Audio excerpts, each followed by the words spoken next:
Good morning, viewers. Welcome to Frankly Speaking with Vibhuti. As always, as you know, we talk about issues that are of significant importance to all of us around us. Today, I'm going to talk about, with my guest, who I'm going to introduce you in a minute, about Indo-US relationships, because the upcoming presidential election, the whole lot of things are happening around the world. The Indo-US relationship is a key element of the foreign policy of both countries. We will dwell upon it in a minute, and the second part, we will talk about the world, the new world that is emerging post-coronavirus crisis, which has impacted virtually every segment of the globe and the people around us, which is in social, technology, economics, and politics. Everything has been impacted, including climate and nature. So what is the impact of it? What are we learning from it going forward? To discuss this matter, I have great privilege in welcoming Preity Uupala. Preity, welcome to the show. Preity is an accomplished professional, and she is a geopolitical analyst and also a former investment banker. And she works very diligently in the Sanatan Dharma area as well, if I'm not mistaken, Preity. Am I right? Yes, you are. Yes, thank you. So shooting on the agenda of Indo-US relationships, it is very important to remember that President Trump and Prime Minister Modi, both these gentlemen are slightly right of center, remarkably pro-business. Their attitudes to the political solutions are different than the traditional politicians in the business. And United States and India have had a remarkably enigmatic relationship. It has been called as a strategic partnership, natural allies, and that we have respectfully agreed that regardless of our differences, our strategic relationship must move forward. So the question then arises is, how do you envisage the entire next election of Mr. Trump and the election between Mr. Trump and Joe Biden will impact the relationship? And I think I read one of your articles in which you claimed, and you asserted, that Mr. Trump is likely to win the election. So share with us your thoughts on this matter. I have mine, and I believe that Mr. Trump will do good for India, because it's one of those scenarios where he has understood that the world's largest democracy and the world's oldest democracy have a lot at stake, both philosophically, strategically, in the region and the global perspective. Your thoughts? Namaste, everyone. Namaste, Vibhuti. Thank you so much for having me on your show. I'm so honored to be here. My privilege. It's a pleasure and to share my thoughts with you. Before I get on to the elections and all the excitement around that, I actually just want to take a few minutes and speak about this relationship over the past 70 years to set the pace, because I think that gives us good context to see where we have been, where we are now, and the way forward. Now, on paper, these two great nations, India and the US, should be the best of allies, the best of friends, one would think, given all the circumstances. I mean, they're both liberal, secular democracies. They have free market access. They embrace capitalism.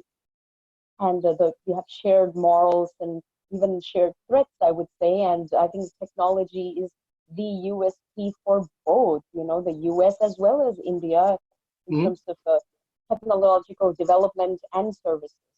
However, when we look at the last 70 years, this has hardly been the case. It's quite far from it, actually, which boggled me. I mean, I speak a lot on this issue to, large audiences, and it just baffles me why I'm even having this talk, because I think the topic should be something else. But it's, suffice to say that this relationship has been antagonistic at best on many levels, but I just want to touch on some of them. I would say obviously the number one reason is alliances. India has post 1947 had taken that very measured step to always be non-aligned. They did not join NATO, and rightfully so. They had their reasons. And I think the events that unfolded in those decades actually proved India's point that they were better off being non-aligned, because when they needed help the most, it wasn't the NATO countries that came to their aid. It was actually the Soviet Union, and then eventually Russia. So India is, has this interesting situation where it has these great relationships between Iran, Russia, and even China to a certain extent, all of which are very adversarial to the US. So that's been an issue, I'm sure, for the US too. There's been a lack of trust, to be honest. But of course, the big elephant in the room is the US foreign policy towards India vis-a-vis the region and vis-a-vis Pakistan. Because they have, over the last 70 years, propped up military dictatorships in Pakistan. They have continuously given billions in aid, that monies that never went to infrastructure or development. It ended up going to their nuclear program and, quite frankly, their terror economy, because this is the very economy that underwrites, their military and their intelligence services. Most people may not know actually underwrites the Pakistani economy, it's very precarious for us. I think India has tried to be a moral, responsible actor, not just for 70 years as a republic, but the 6,000-year, civilizational history that it has. But then here comes the US, and then you have this situation, and we can't help but feel a little, kind of shortchanged, let's say. And these successive administrations have had this same foreign policy where they have taken, believed, let's say, Pakistan as a strategic ally in the region and against the fight of terror, not realizing that it's the ISI and the Pakistani military that actually supports and funds the Taliban in so many ways. And guess what? The US has lost that war in Afghanistan. And I think this has, it's been interesting, I think, very contemplative, I think, for India all these years to sort of see all of this unfold. So that's just a background of why this relationship is so antagonistic when it should be straightforward, strong friendship, with everything that I've shared. But we hope for better days. I think our best days are honestly ahead of us. I will say that the Atlantic Charter, signed in 1941 between the US and the UK, that was fundamental, because one of the recommendations by FDR at the time was that all the UK Commonwealth colonies will get, a self-determination and independence. And India was obviously the crown jewel of the British Empire, so it was able to get, it was one of the different pegs, I think, that helped India getting independence, along with, of course, so many other reasons. So it started off on the right foot, and in the middle, we had a chunk of sort of mistrust and antagonistic foreign policy, and I think now we're seeing a new dawn. I think whatever you may think of the US president and even the Indian prime minister, they do share an incredible chemistry. And I think the largest democracy in the world and the oldest democracy in the world ought to really work together and sort of drive forward a better world. So that's, I just wanted to set this. Yeah, the important part here, you referred to several important Yes. matters in this perspective, because non-aligned movement, in my humble opinion, is the reason why India lagged behind in international role play, so to say. In your strength comes from either political or economic clout. India didn't have either. Therefore, think about it, the original founders of non-aligned movement were Egypt, Yugoslavia, and India. Egypt is what it is, we know all that. Yugoslavia has disappeared. So the concept of non-alignment is fine in terms of maintaining equidistance and good relationship, but you don't build friendship. And there is an issue of timing as well, because in terms of pure timing, that was the world at war, what was known as the Cold War. the Russian bloc, the USSR bloc, and the capitalist bloc. And that was a contest in which we became a nobody. And as a result of which, while politically we may have maintained a distance of non-conflict by remaining non-aligned, in real terms, it ended up hurting us. Because of those days, the foundations then went because of the fact that the United States chose Pakistan as an ally in its global conflict with Soviet Russia, or USSR as it was known then. Talking about Pakistan, yes, it baffles everybody's mind that how can a democratic country like United States to push its own agenda ally with a dictatorial regime, which is democracy only in namesake. Yes, but if you look at the history of US foreign relations, they have been supporting puppet regimes and military regimes to further their arms sales. Then the second part is the Russian relationship. Somewhere along the line, USSR and now Russia has held steadfast in terms of maintaining its relationship and supporting India at very crucial times. If Russia was not with India, we would have lost Kashmir long back. We would have been punished during the 1971 war, despite the human tragedy of so much migration, immigration, and genocide that happened there. So Russia is somebody that we can't ignore. And I'm very glad about this administration, the Indian administration and the government, that they have managed to convince the United States that my relationship with Russia, you cannot question if you don't accept your relationship with Pakistan that I question.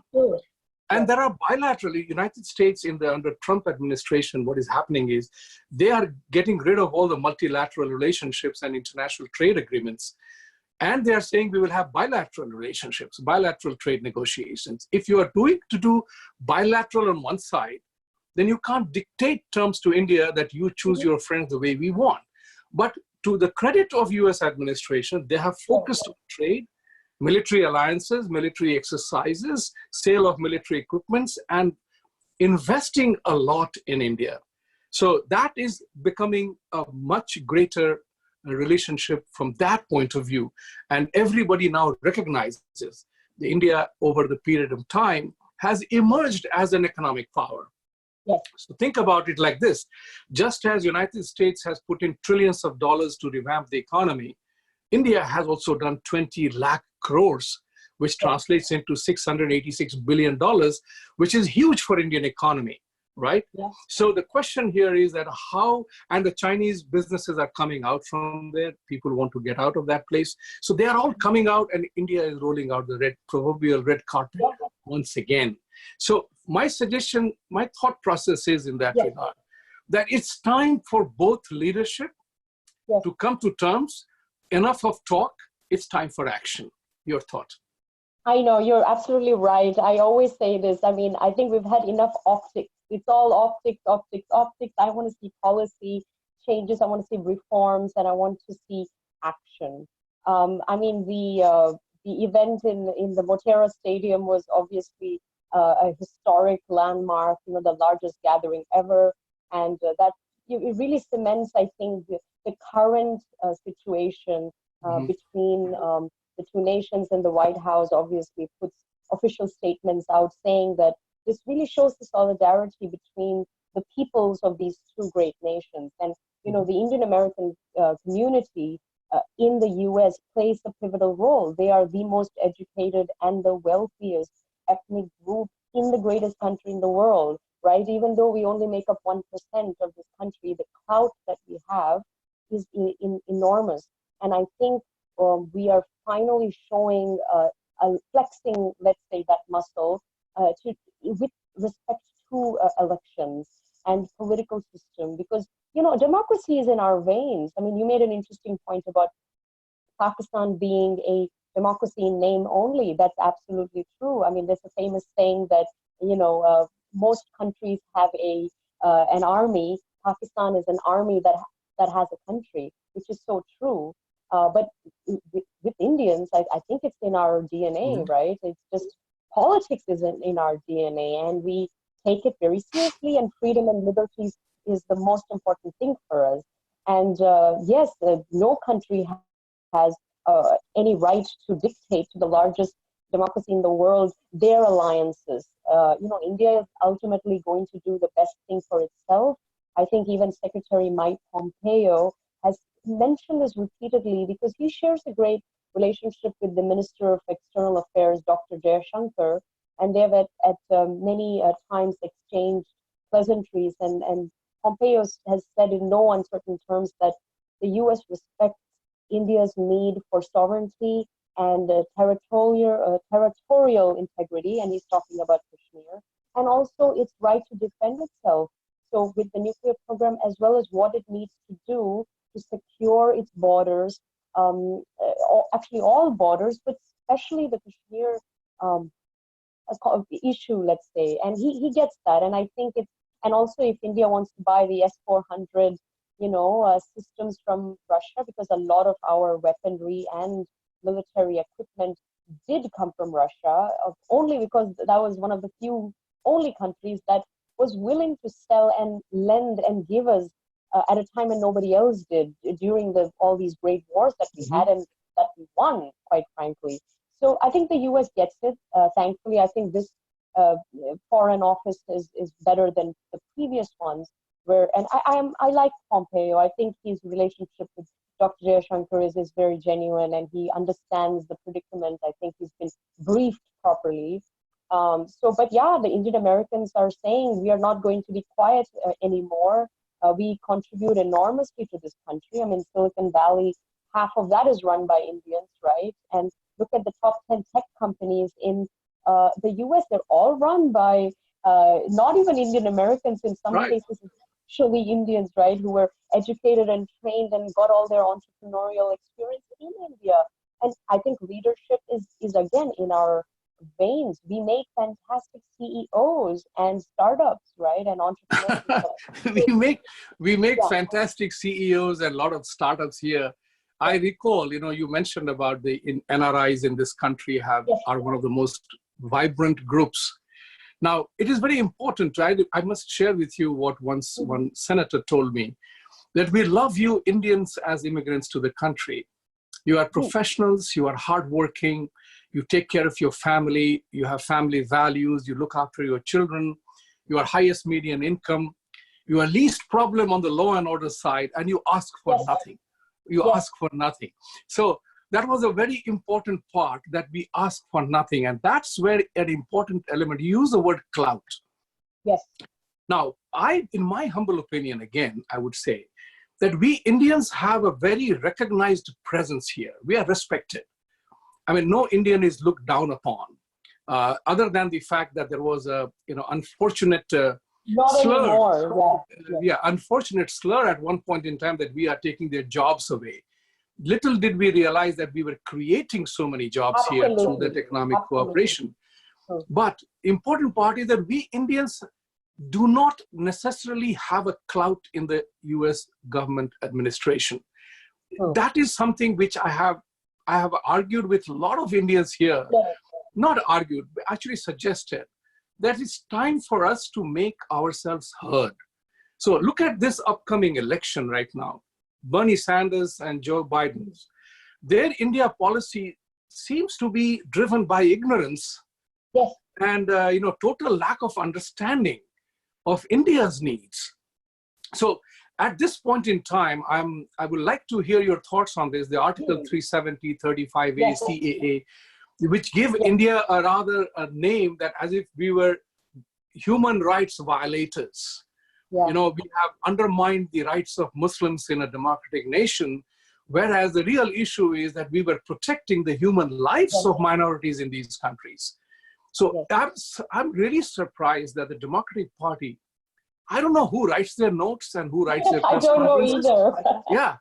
Who writes them, but there is somebody who is motivated to do that, to challenge India on human rights, a country that is beholden of human rights, respecting and accepting every faith that has come to its shore, to accuse it because somebody is belligerent in their approach and attitude to us, driven by a Pakistani agenda.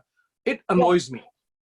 And that's something which I'm seeing in this time, that just as it happened in UK, that the Labour Party got tagged with Mr. Corbyn, and they had a resounding defeat there because Indians did not like it there. Likewise, it is happening here too, that people are Indians, most of them I interact with, they are saying that what has happened to Democratic Party? Absolutely. And that throws another question and surprise. How is it that 80% of Indians are Democratic? Is it because of just pro-immigration policy? And Democrats have not been greatly that was decades ago, yeah. Exactly. So how does one attend to that? Because now if Trump and Modi's friendship has kind of irritated the Democrats, I understand that part. But there is a thing called country. Politicians come and go, but countries remain in place. That's true. So the Democratic Party are realizing, they are realizing that if Trump comes back, then he's going to be a very interesting scenario that three prominent democracies, as I choose to call them, US, UK, and India, will have prime ministers or prime ministers who are all tilting right of center. Absolutely. This is what scares the blighters out of the liberal Democrats because they do not know what will happen to their agenda for giving everything free to the electorate. You know, it is this country that we learned there is no free lunch. And how can there be a free medical? How can there be a free education? Everybody wants things free. The question is, are we entering into an ideological dispute with ourselves in the Democratic Party structure or the way India wants to move up the economic ladder in the global world to be heard, seen, and believed? Great points. I will talk about these global trends after I answer your questions about the specific points that you made about the 370 and CAA and all that. And to start off with, it's you're right. You know, we do have a lot of clout in every department except the political, policy, government policy and administration. And we're too busy winning spelling bee tests and becoming doctors and starting startups in Silicon Valley, and we don't get involved in politics on the grassroots level. And this is the result. I think this is a wake-up call for this community over here to really step up and wake up and smell the coffee and see what's going on, because it's a bit shocking. So I remember August the 5th last year, I happened to be awake. It was 5 a.m. and I just got a breaking news feed on my laptop that said that 370 has been abrogated, and I just lost it. I mean, I was over the moon, and I remember texting a Kashmiri Pandit friend of mine who was also happened to be up, and I just told him this is phenomenal, and he was elated as well. And then I Googled it, 370, and you should see all the gunk that started coming up, in the many weeks and months to follow. And that's where I was shocked. I thought this is a huge step in the right direction, giving women's rights, LGBTQ rights, minority rights. Kashmir had become an apartheid state under 370 because it was able to do whatever it wanted, and the leadership were they're soft separatists in many ways. I mean, their allegiance, I doubt, laid with the central government of India, and they were obviously, being paid off by both parties, and that needed to stop. The corruption was rampant, and that had become a hellhole. For 30 years, it's a war zone because it was it's like essentially you take indigenous land, you wipe out the indigenous population, and you completely radically Islamicize it. You get Kashmir. I mean, it should have been, all the human rights people should have been so thrilled. I mean, India should be getting awards for doing away with 370, and the whole country backed it. This was democratically passed by a huge majority. It's like even people from the opposition, everybody backed it. But when you look at the Western media and the lies that were being peddled, and especially with the Labour Party in the UK and some people in the DNC, I would say, not everyone, but their stance on it was shocking. And I think that's what really kind of got a lot of people fired up, and they said, hang on, what's going on here? This is a good thing. why are they being so antagonistic for something that's good? And then I think all the cards kind of reveal themselves. So we're seeing this, unfortunately, it's like, I think the left-leaning parties around the world have been hijacked by people. And unfortunately, there's a lot of useful idiots out there who mean well, I'm sure, but they let themselves be overtaken by this greater sort of nexus of evil and hate, let's say, and they can't even see that it's happening. They think that they're doing the right thing by like opposing, 370 and so on. With the CAA thing, same thing. I mean, this is a humanitarian move. Finally, I think it's 70 years too late, but it came. And look, these countries that were mentioned they have a state religion. It is recorded that there is a lot of persecution of religious minorities in these countries. And I think the least India can do is not even, I mean, what are they doing? These are refugees that are already in the country, and they're not giving them a free lunch or anything. All they're doing is just expediting their citizenship process. That's it. It goes from 11 to 6 or 7. Big deal. It's not even a citizenship on the spot kind of thing. Come on, for God's sake. And everyone else also has a fair shot. And everyone is Indian already, right? I mean, but the way that CAA was distorted was shocking and absolutely. And also these riots that happened, they were completely misreported because it was mob riots, right, that were orchestrated and artificially created. And the media just jumped on it, and they didn't even bother with the facts. And actually it was a certain group that were kind of firing up these riots and having public property damage, and there was that brings me to another subject matter, and that's something that I will, after my thought on it, will seek your opinion on that as well. Is that somewhere along the line, we have never been, following non-alignment, non-aggression, both in action and words, became part of our body politic. As a result of which, we lost the art of telling the truth. And in the process, the truth became the victim. So think about it like this. Even in this time of global coronavirus, the Western media pumps up certain vested interests in India to write negative articles on everything about India. So if you look at New York Times and Washington Post, their choice of words about Modi, that Modi has bared his that the phrase is so dangerously bad, is bigoted self. Modi has bared his bigoted personality after putting CAA in place. Now, these are dangerous words, and these democracies must recognize that they have a responsibility, that you cannot destabilize a country like India, which is the one prominent democracy with 1.3 billion people.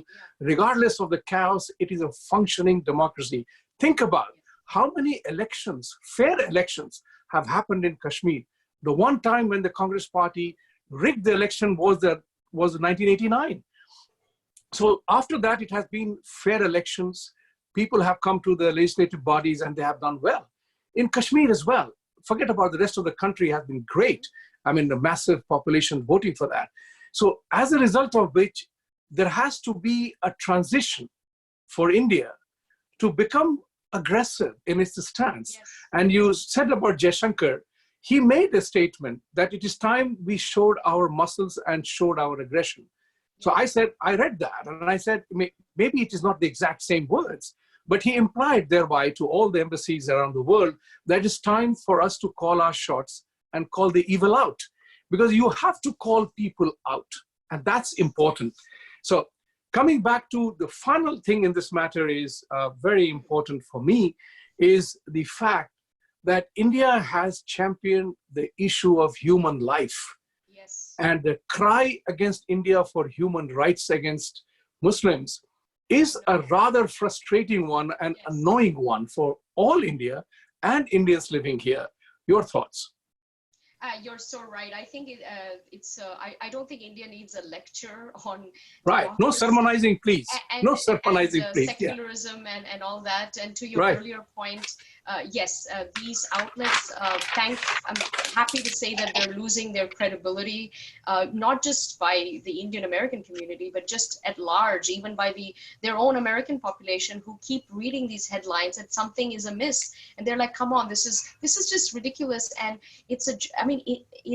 during this COVID crisis, if there is one nation that has stepped up to be the leader of the pack and has shown its responsible, moral, sensitive side and has really become the champion and the hero, it is India, right? It's the largest country in the world that has been affected the least. I mean, it's the fatalities are maybe less than 3,000, and there actually has been extensive testing done, much better than even the UK, all the airports in Europe and so on. So I think for people they're almost looking for bad news. They're hoping that there's going to be hundreds of thousands of poor Indians that are going to just perish so that they can just gloat about it. But it didn't happen. And I think they're upset that it didn't happen. They're upset that it's such a minuscule amount.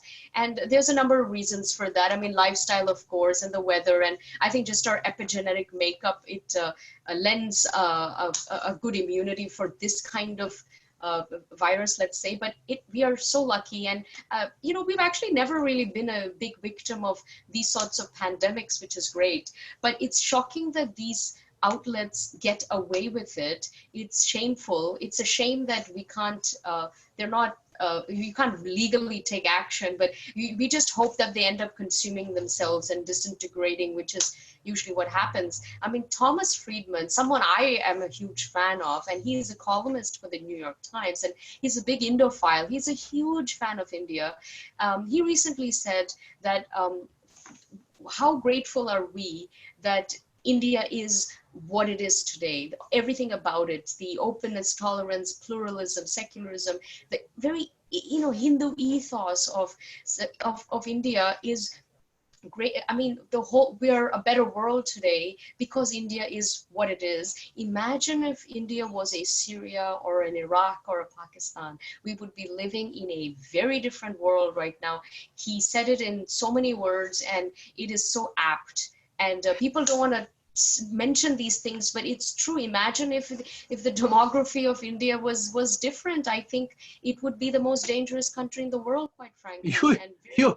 You made, without my prompting, you made a very interesting segue into the coronavirus and how India has handled that. Thank you very much for doing so. Yes. But important part here is that the way when India imposed the quarantine and the lockdown, it was driven by three factors, very simple three factors, because the world did not know what in heavens was this virus.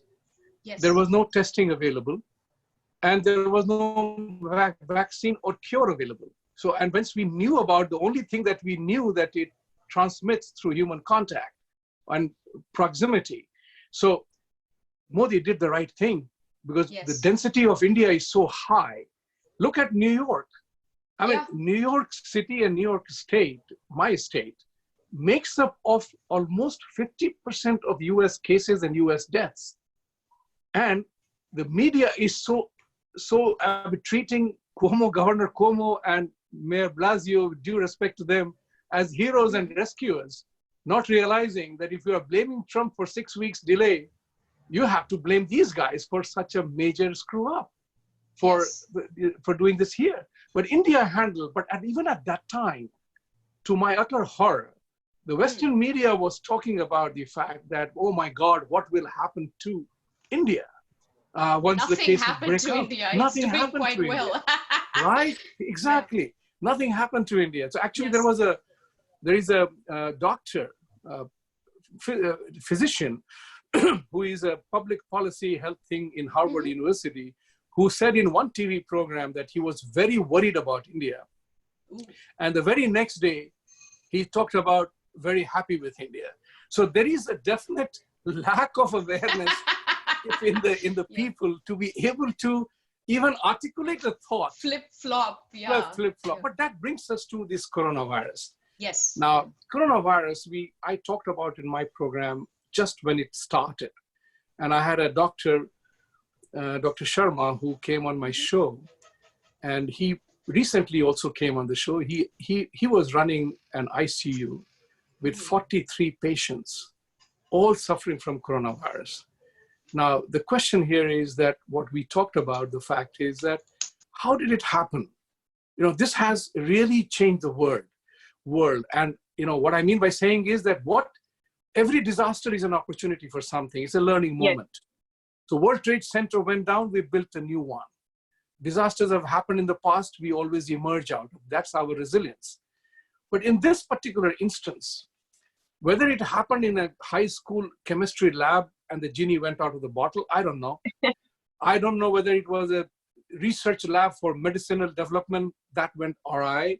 Yes. Or it was a deliberate testing of a product, as the saying goes. Yes. Mission Impossible 2 comes to my mind immediately. So the question here is that today's world, 3 elements are going to change, and they have changed forever. One is the leadership, other is the trust, and transparency requirement. Now, these are 3 things that will change the world. Think about it like this. Today, you and I are able to record a show live on an instrument that is of recent happening, right? It was not there 30 years ago. When I came to the US in 91, we used to pay $3.50 per minute a call to India. Now it is virtually free. We're living in a different world. The people who have been impacted are the middle class and the poor people, globally, no exception. And not only that, trillions of dollars have disappeared from the businesses and markets. 40% of the jobs shut down will not come back. So the question here is that this has really annihilated the whole ecosystem that we live in. And it is a very powerful thing to happen. And the world leadership will have to hold somebody accountable for this. Find out exactly what happened, even if it was a mistake. If by mistake I kill somebody driving a car, God forbid, I will have to pay the consequences for that. You mean to say that people are not looking for somebody to be penalized or taken action? $100 takes you in a jail, in a prison, for bribery. You mean to say trillions of dollars and so many lives ruined?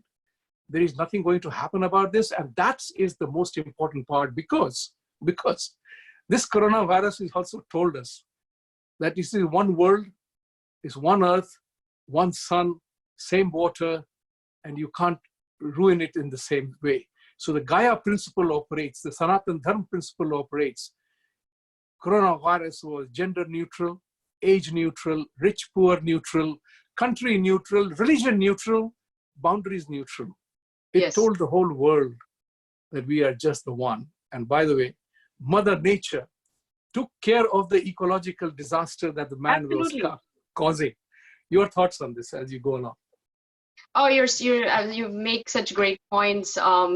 You know, if this virus has shown us anything, I think it's shown us how fragile the current world order is. You know, and it's a bit interesting that these great Western powers where are they in terms of holding people accountable, stepping up, and you know they have done.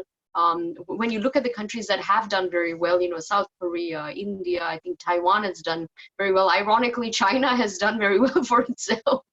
But they knew what was happening. I know, considering what was happening. But these are all, you know, kind of emerging powers, and they're not, you know, the developed world, so to speak.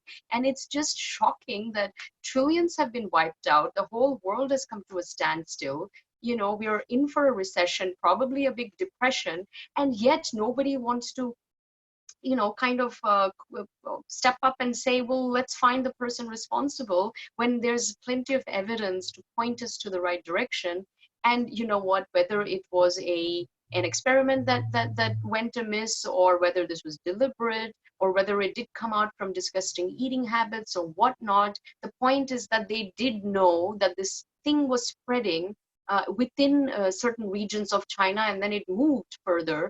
And the WHO also knew about it, and they kept a lid on it.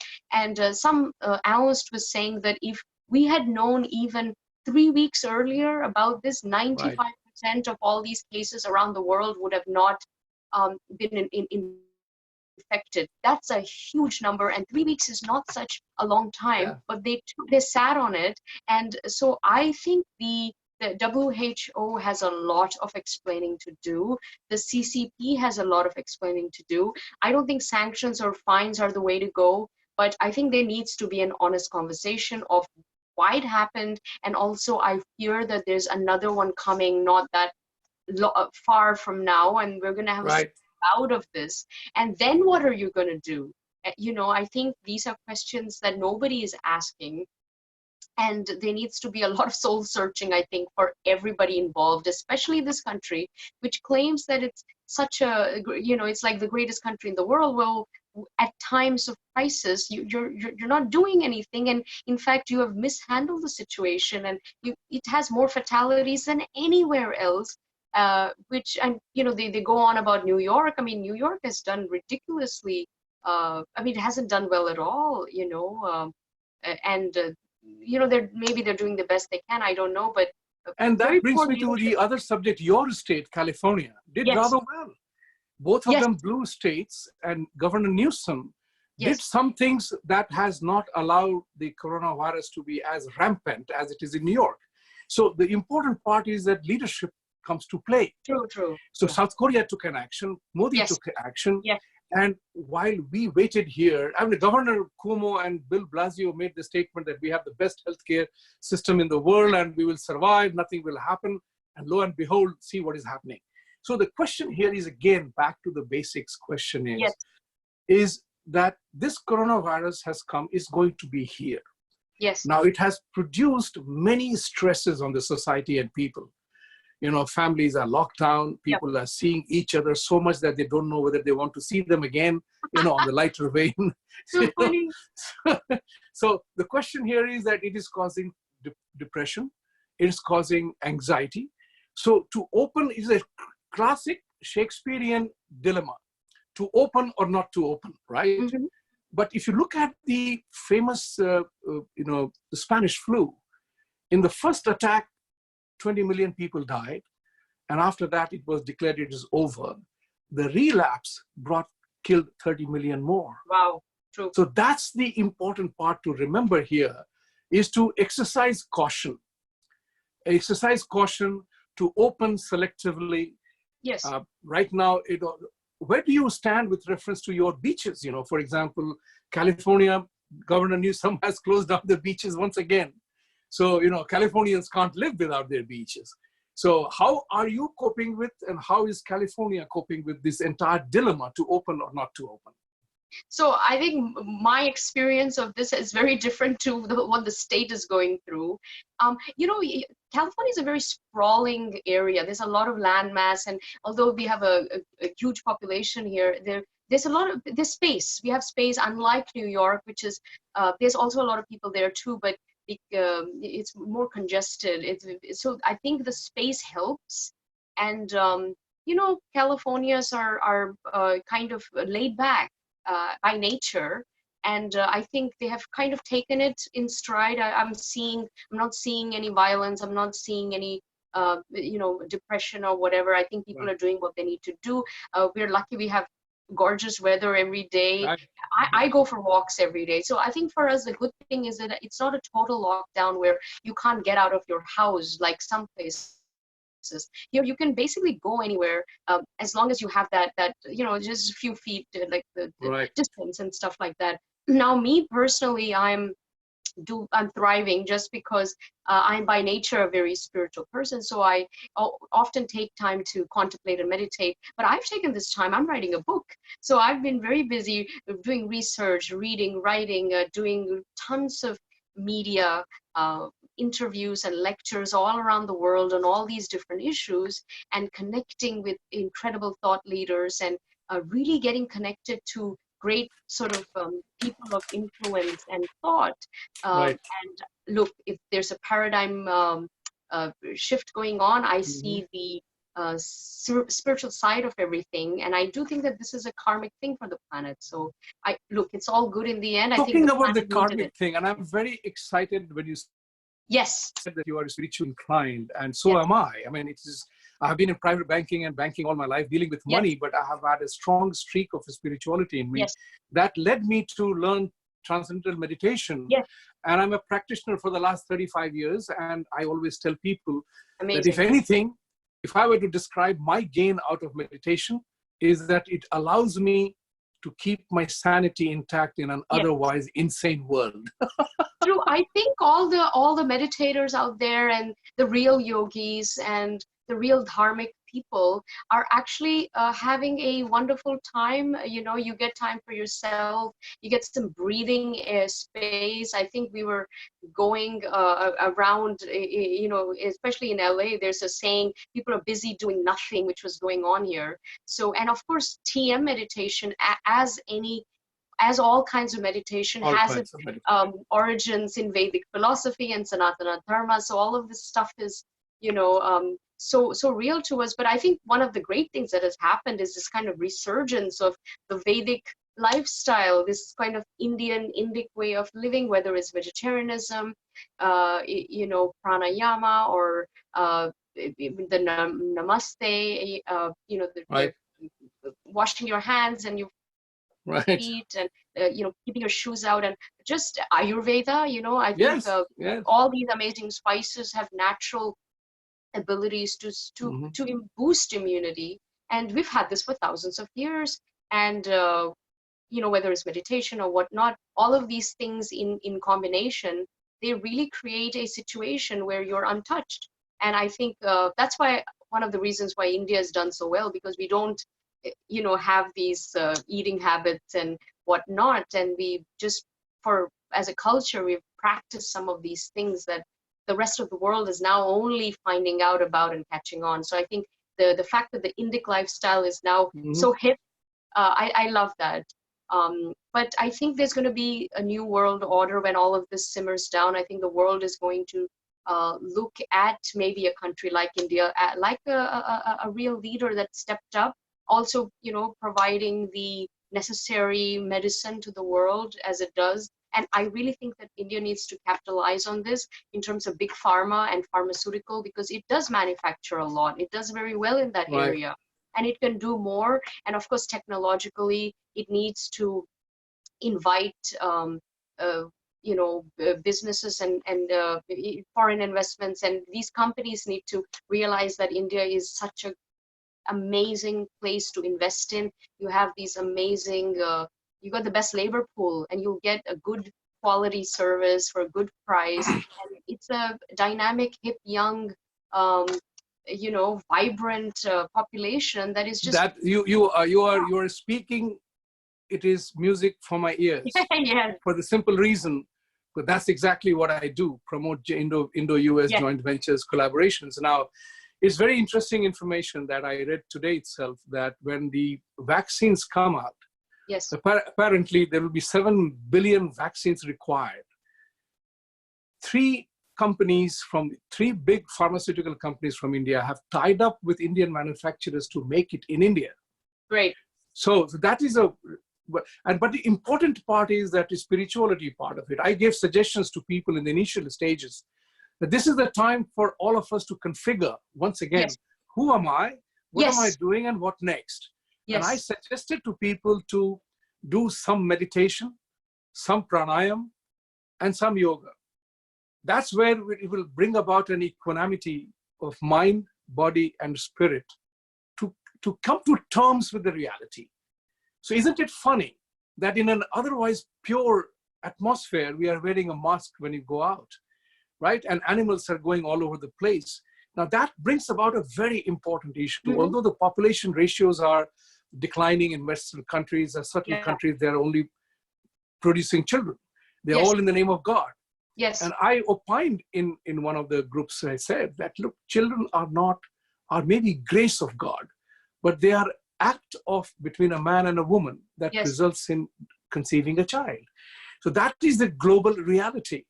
We are expanding, you know, we are producing like rugrats, as a result of which the population pressure on the earth is expanding. Resources are limited. And I said this in an economist conference, that when they projected that the world's global population will be $12 billion and it will increase exponentially thereafter, multiplier effect, if I may say so, it's not a matter of joy, it's a matter of great stress. Yes. It immediately reminded me of a very serious, ghastly movie called Soylent Green, Charlton Heston, where eventually the nutrient was nothing else but the human corpse translated into a biscuit. See the movie, it's scary. Where cheese was fresh cheese and fresh green vegetables were a matter of luxury. So, wow, interesting. So it is that kind of a scenario that people have to awaken. That we cannot create pressures. It's lovely to see wild animals roaming the streets and, you know, in India or everywhere else.